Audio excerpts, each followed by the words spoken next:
Howdy, I'm known as Dimwit, the last mountain man, feared throughout the land. And check out my smoothbore.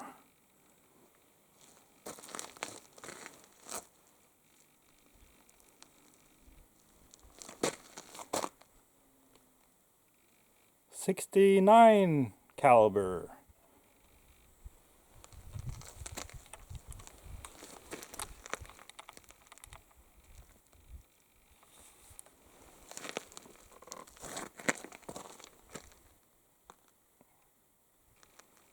It's an antique, of course. Not sure exactly how old it is, but somewhere around the mid 1800s.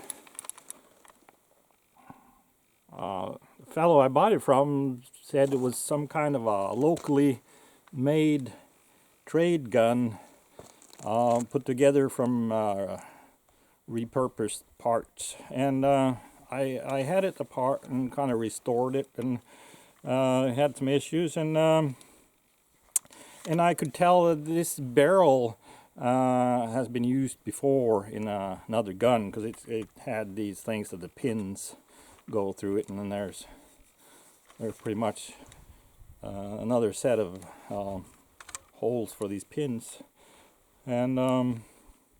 and it's got a what I call a back action. The action goes back like this instead of to the front, and usually I don't much care for back action muzzle loaders, but this one I do like, and it's got some really nice lines to it. It's extremely lightweight.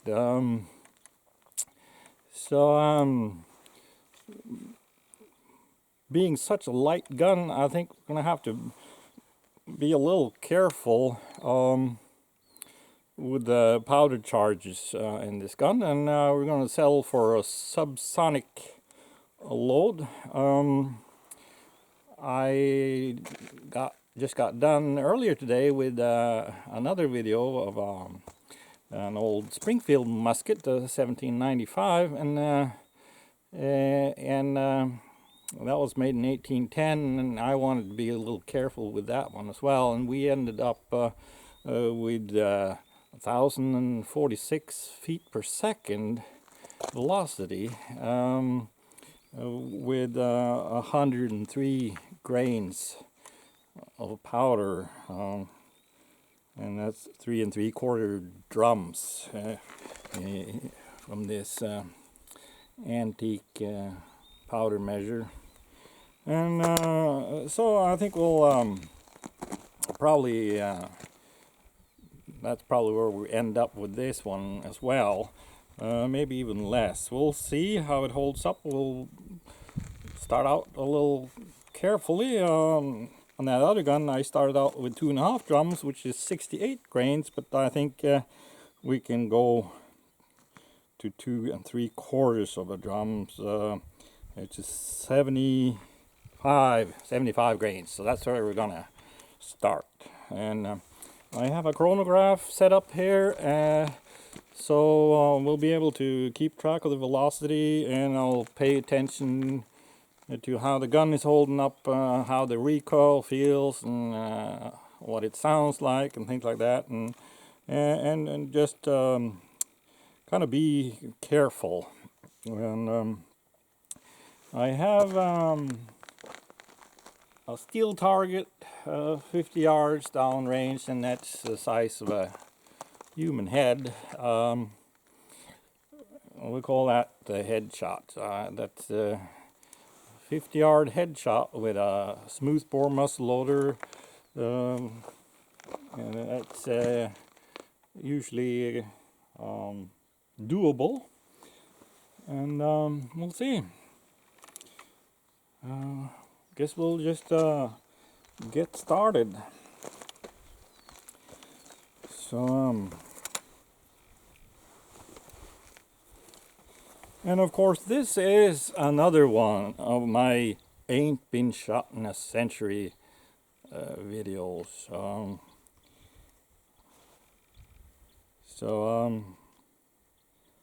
It's always exciting to try an old gun like that for the first time. And you have to be a little careful when you do that. Make sure the gun's in good shape and things like that. And even though I'm always a little nervous about these things, especially the older ones, and like this one is such a lightweight gun. And lightweight, that means less steel, and well, you do the math. Alright, dump that in there. And you've probably seen some of my other videos, and you use these flax fibers as wadding. We'll roll that into a ball and shove that down in there on top of the powder. And I had to make the ramrod myself for this gun, and just like that other one, it's tapered really thin on that end and thicker on that end, and that's how they used to make them. A lot of these replica guns have same thickness all the way, but most antique guns, they have a tapered ramrod. And the tip of my ramrod is a lot bigger than what they used to make back in the day, and I prefer it this way because it helps keep the bore, scrape the bore clean, so I won't have to clean the gun between shots, or just shoot all day and clean the gun when I get home. This the tip on this ramrod might actually be a little too thick. We'll see. Drops down in there, and we'll put some more wadding down there to keep things stable and seal the exploding powder gases.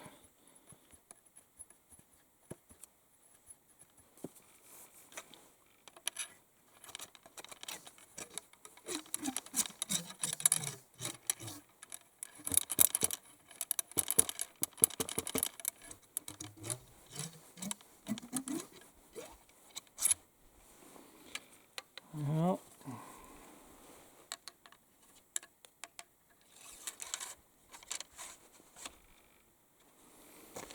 and this gun doesn't use the ordinary percussion caps that you've seen me use before. This takes the musket caps, and they're much bigger.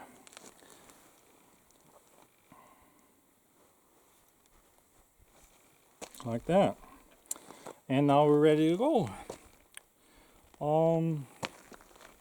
Wish me luck. First time in way over a century.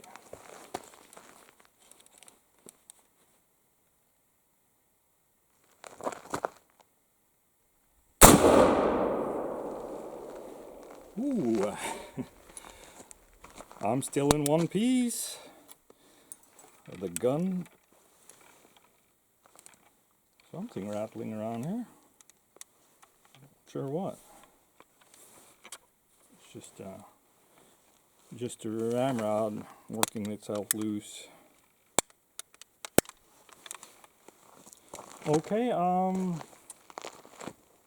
that's 869 feet per second, and I was kind of surprised. It was quite a bit of recoil, not painfully or anything like that, but well, I guess I knew that. It's such a lightweight gun, And so we'll crank that powder measure up another notch. And let's see.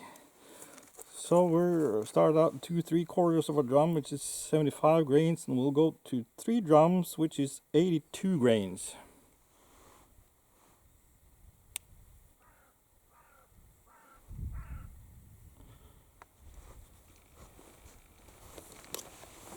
Yep.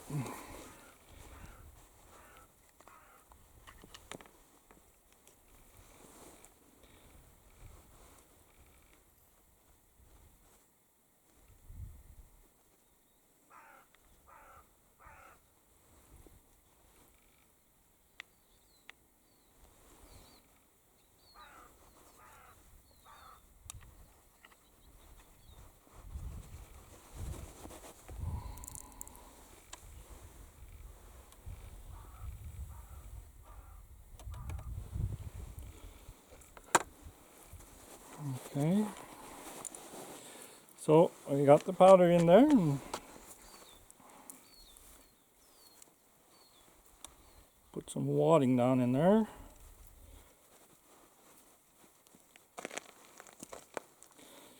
What a privilege to be able to shoot these old antique guns. It's kind of a time machine.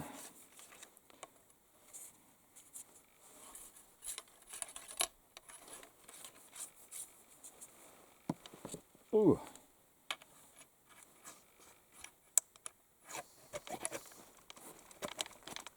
I think I'm going to have to slim that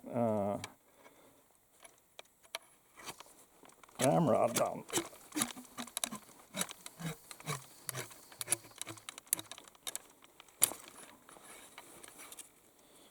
And okay, the tip of the ramrod came off, and I don't have anybody I can blame for that because I made it myself. So this is gonna be a short video, I guess, because I have no way of getting that out of there without some proper tools. So this gun is gonna have to come home with me, and we're gonna have to revisit this gun. But interesting gun, and it was a successful first shot in more than a century, and I'm really looking forward to use this gun because it's such a lightweight, comfortable gun to carry, and I walk around these woods, and I'm looking forward to develop a buck and ball load for it, because we got wild boars and we got wolves, and if I need to defend myself, a buck and ball load is quite effective. So but being such a lightweight gun, well, it's kind of exciting to see how it works out. I'm sorry about that ramrod. I'm just learning as I go. I do apologize. I'm getting kind of cranky at myself now. What?